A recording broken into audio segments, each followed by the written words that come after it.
આ તરફ અમદાવાદમાં સરકારની ટ્રાન્સપ્લાન્ટ યુનિવર્સિટીમાં બેદરકારીની પોલ ખુલી છે ને CAGના અહેવાલમાં ખુલાસો થયો, જ્યાં ગુજરાત યુનિવર્સિટી ઓફ ટ્રાન્સપ્લાન્ટ સાયન્સની બેદરકારી સામે આવી. મંજૂરી લીધા વિના જ ફેલોશિપ કોર્સ ચલાવ્યા છે.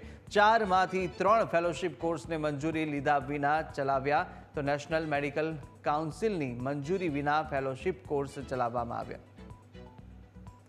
તો આ કેડનો અહેવાલ છે કે જ્યાં GUTSમાં મળતિયા અને લાયકાત વિનાના લોકોની ભરતી થઈ અને કોંગ્રેસના પ્રવક્તા પાર્થિવરાજ કઠવાડિયાએ આક્ષેપ કર્યો છે.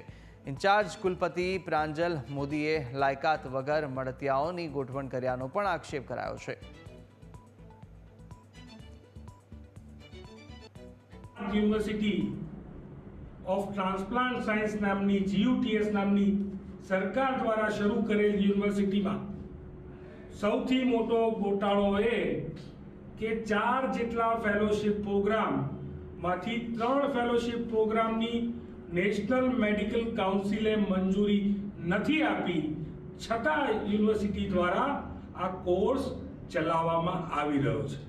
યુનિવર્સિટીએ RTIના માધ્યમથી કેગ અહેવાલ જે મળ્યો છે એમાં પોતે સ્વીકાર્યું છે કે NMCની મંજૂરી મળી નથી.